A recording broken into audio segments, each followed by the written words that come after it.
Ассалаумағалейкум.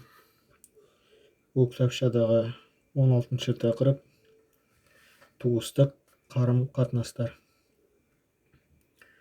Әкем қайтқан соң ауылдан қала жаққа көше бастадық. Бәлкім бұл әрекетімізді ағайын-туысқан қош көрмеген шығар. Сондықтан бұлар бірталай туыстық қарым-қатынастар үзілген болар. Әр өз басымның жаман мінезім ашық емеспін. Қал жағдайды біліп хабарласып тұру менде жоқ. Бұл мінезімнің арқасында бірталай туыстық қарым-қатынастар үзілді деп ойлаймын. Ауылдан көшкен соң бірталай қиындықтарды бас кештім. Қазіргі күнде олар азайған жоқ. Оның бір себебі туыстық қарым-қатынастар үзілгені. Барша туыс жарандарым мені кешіре көріңдер. Алланың разылығы үшін. Осы күнде біз өзара туыстық қарым-қатынасты үзудеміз.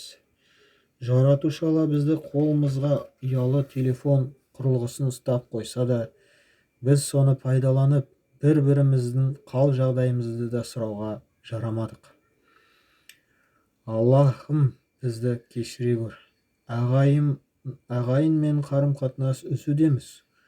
Ол түгіл туған атанамен де байланыс үзудеміз. Жаратушы туыстық қарым-қатынасты үзбеңдер десе де, кейін келіп ауыл құлдырап жатыр. Ауылды көтеру керек дейміз. Қалайша көтермекпіз? Егер де осы күні ауылдың өзінде бір-біріміздің есігін ашпайтын жағдайға жетсек, экономикамыз құлдырап жатыр, азық-түлік бәрі қымбаттап жатыр дейміз.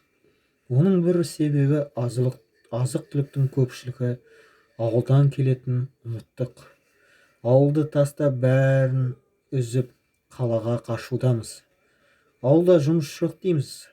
Алайда үніліп қарасақ, негізгі жұмыс ауылда.